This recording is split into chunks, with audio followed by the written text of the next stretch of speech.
Isipin nga po ninyo, sinong matinong taong gagawa nun? Sinong matinong tao ang magnanais pabagsakin ang social media account na ito? Wala na. Lahat. Walang sinisino. Ganon katindi ang grip ngayon ng demonyo sa social media. Sino mang laban sa pagpapahayag ng mabuting balita ay kontra sa Diyos. At sino mang kontra sa Diyos, kalaban ng Diyos. Hindi pa po ba kayo nagsasawa sa mga pangit masasamang balita? Pues ako, matagal na. In fact, 10 years na akong hindi nag-o-on ng TV ko para lamang sa balita. May nagbigay lang po kasi sa akin ng television. So kaya ako nagkaroon. Pero yung bubuksan ko, yung TV, para manood ng balita, no way! Binubuksan ko lang yan kapag championship ng PBA or NBA. Yun lang ang gamit ng aking TV. Hindi rin po tayo nagpapadeliver dito ng mga dyaryo. Hindi rin ako nakikinig sa radyo. Para saan? Para makita, marinig, mapanood, mabasa ang masasamang balita, ang walang katapusang mga krimeng nangyayari sa loob at labas ng ating bayan, ang walang katapusang korupsyon sa pamahalaan. Kung hindi man krimen o korupsyon, ano? Aksidente sa daan, road rage, namatay si ganito, balitang namatay si ganyan, ang mga balitang pagtaas ng presyo ng mga produkto, yung ngayon pa lang ay pagpwesto na at siraan na ng mga ganit na politiko, yung parang walang katapusang session o investigasyon na parang ang nararating lang naman ay bulat-latin ng baho nang hindi naman nababawasan, kundi mas lalo pang nadadagdagang bilang ng mga korap na politiko. Hindi naman kasi napaparusahan. Maalis man sa pwesto, nalilipat lang. Hindi ba kayo napapagod sa mga balitang ganyan? Tapos ay meron pang mga hiwalayan. So wala na bang mga mabubuting balita? Meron pa rin. Kung may mga pumapatay, meron pa rin mga nag-aalaga, gumagalang, nagtatanggol sa buhay.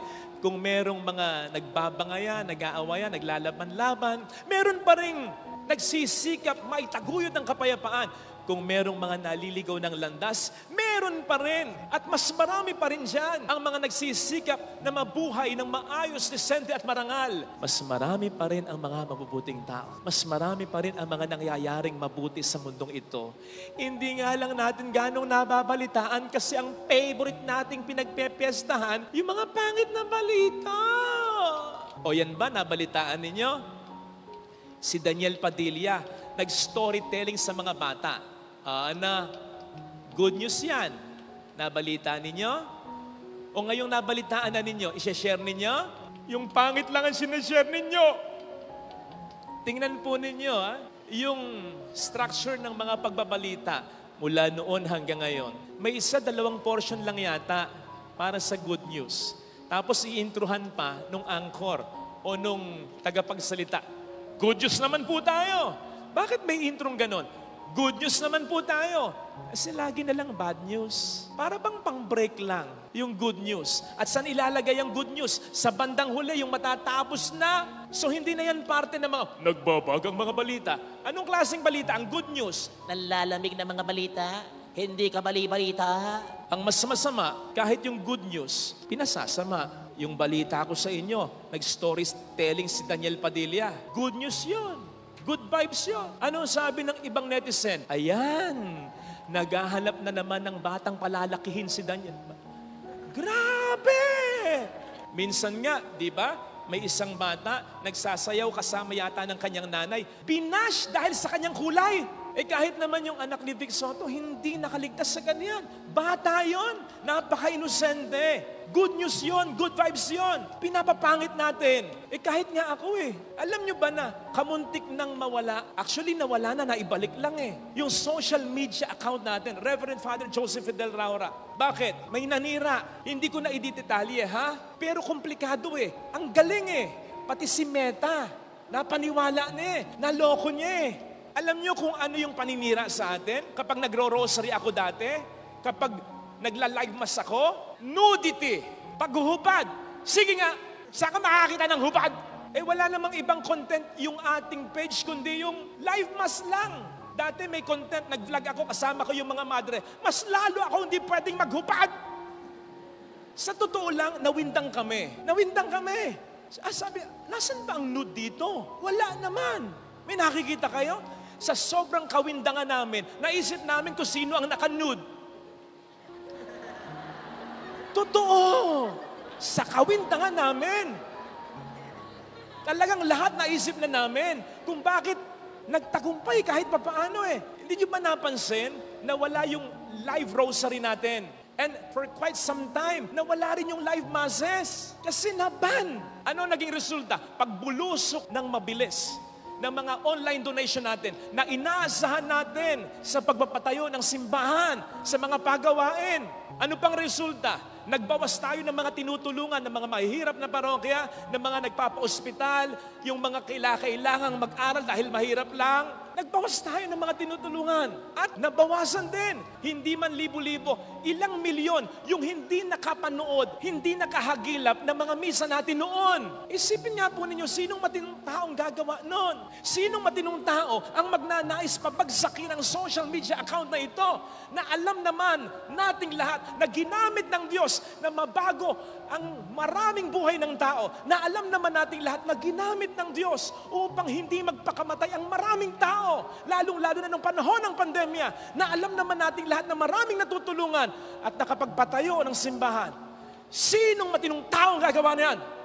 Kaya nga kung ipaparaphrase ko yung sinabi ni VP Sara dati, sino mang laban sa pagpapahayag ng mabuting balita ay kontra sa Diyos. At sino mang kontra sa Diyos, kalaban ng Diyos. E buti na lang, again sa tulong ng Diyos at sa tulong ng mga taong nagpagamit sa Diyos. Salamat kay dating DOJ, Guevara. Salamat lalong-lalo na sa NBI Cybercrime Division sa pangunguna ni Attorney Jeremy Lot. Palakpakan natin sila. Thank you, sir. Thank you, sir.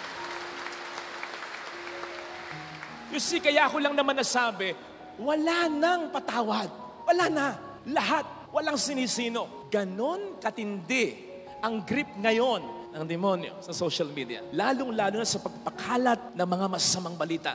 Kaya dapat nating i-counter ito. Magtulong-tulong tayo. Hindi lamang kaming mga pare ang may obligasyon dito. Tayo, lahat tayo nagte-text. Lahat tayo halos nasa social media.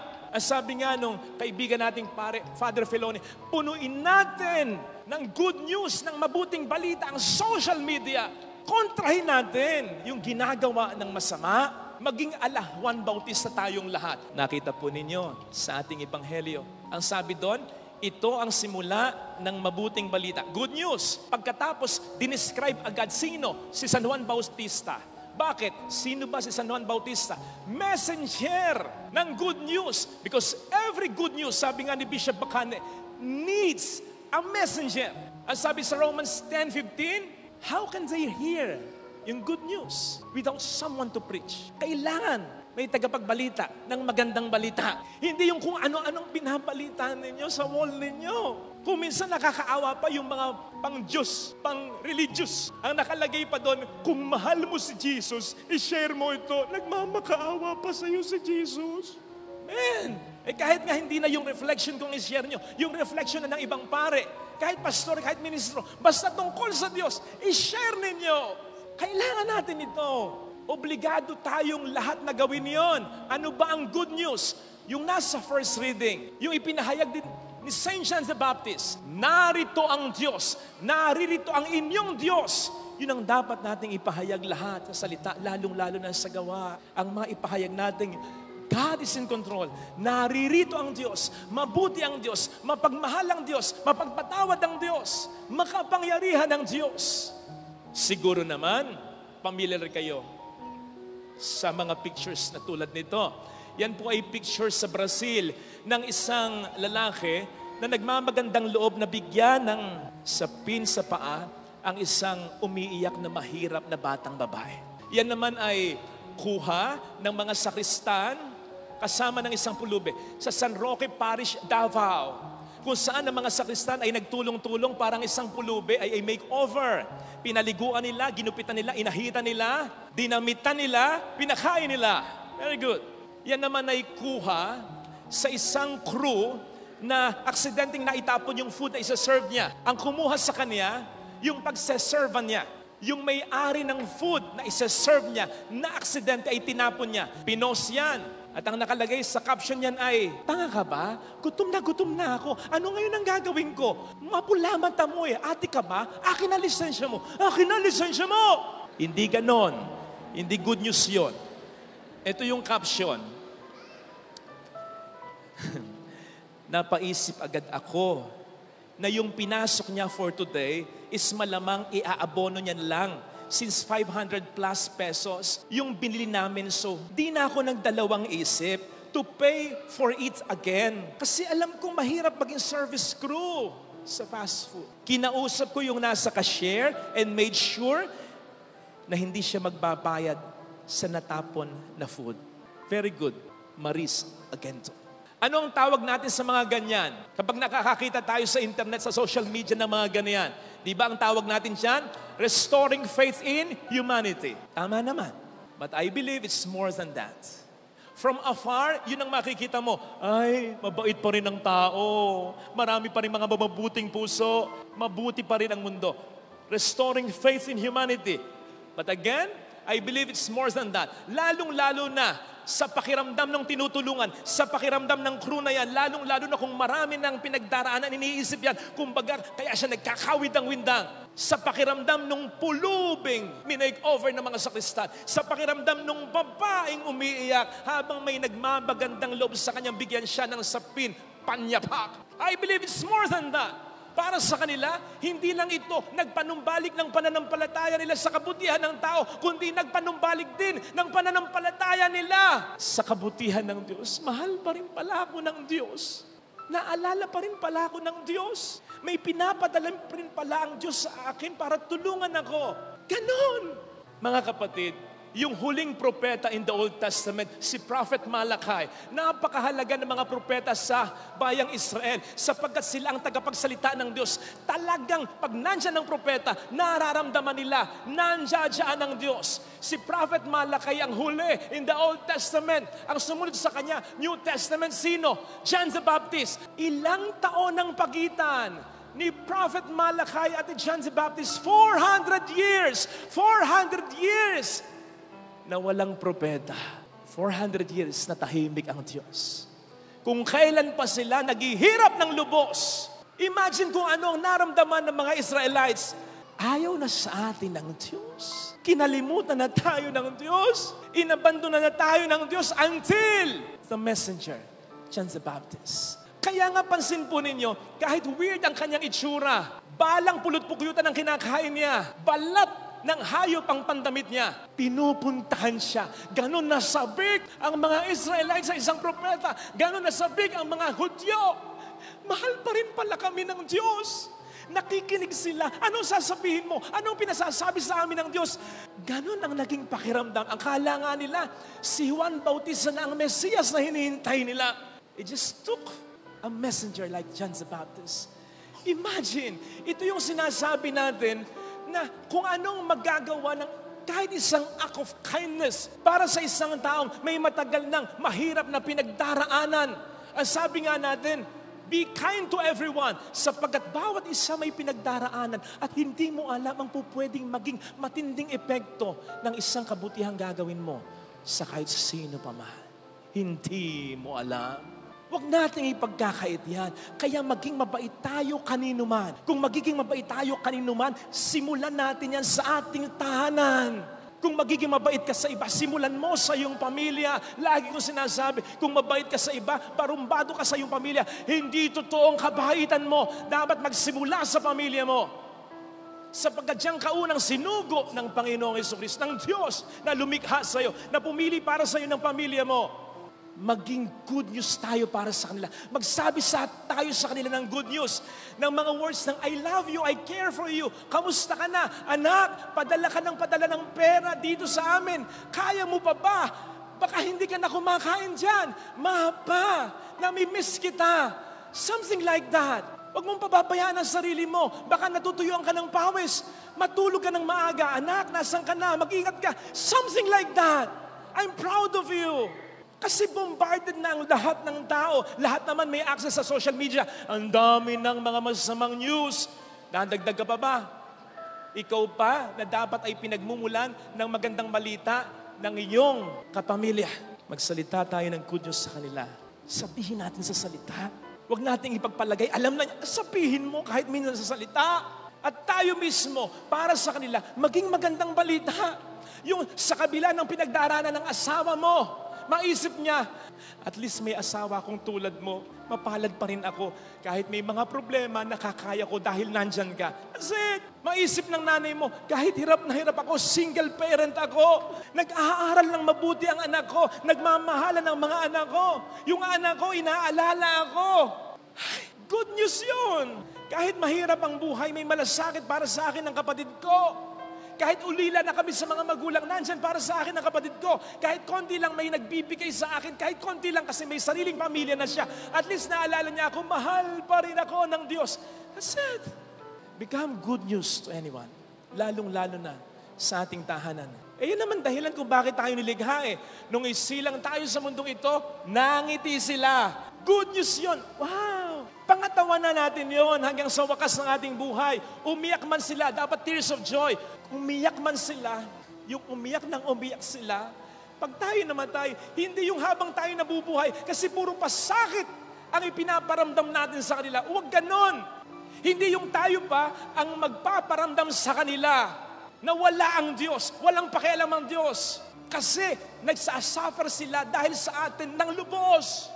Experience will tell us na kapag okay yung kasama mo, hindi mo nararamdaman yung oras. Pero kapag hindi okay, pag bad trip yung kasama mo, ang tagal ng oras kahit 1 minuto lang, parang ang tagal. Ang tagal niyang magbago. Ang tagal niyang umalis dito. Ang hirap. Sadlak ako sa relasyong ito. Minsan nga, pero masama ito minsan talaga nakaka-encounter ako, Father. Pasensya na, nagkasala ako. Naisip ko talaga, bakit hindi pa siya mamatay? O kaya, Father, bakit ang tagal ko bago mamatay? Hirap na ako. Huwag ganon ang maging epekto natin sa ibang tao, lalong-lalo na sa mga taong sa atin ay mahalaga. Sapagkat tandaan natin, kung magkakaganon, hindi tayo magiging mensahero ng Diyos, kundi ng diablo. Sana sa isip natin ito. Ngayon, kung ikaw naman yung matagal nang nagsasakripisyo, sana ang kinin mo yung mga sinabi sa ating ikalawang pagbasa na ang 1,000 araw ay parang 1 araw lang sa Diyos. So, ibig sabihin, kahit na matagal ka nang naghihirap, huwag kang bibitaw. Ang sabi nga, panatilihin mo pa rin ang pamumuhay mo sa kalinisan, sa kabutihan, sa kabila ng mga pangit at masama mong nararanasan. Kasi it's just a matter of time. Sa isang idlap, kayang baguhin ng Panginoon ang buhay mo. Huwag kang bibitaw. Lalo pa, tandaan mo yung sabi sa Job 34:29 or 30, ang sabi doon ay ganito, maaring ang Diyos ay hindi nakikita, maaring ang Diyos ay tahimik lang talaga, pero He is ruling. Buhay siya. He is on His throne para siguraduhin na hindi magtatangumpay ang kasamaan. Something like that. Panghawakan mo yon. Kontrolado ng Panginoon ang sitwasyon. Basta, huwag kang mawawalan ng pag-asa. Ito sana ang hilingin nating biyaya sa ating banal na misa.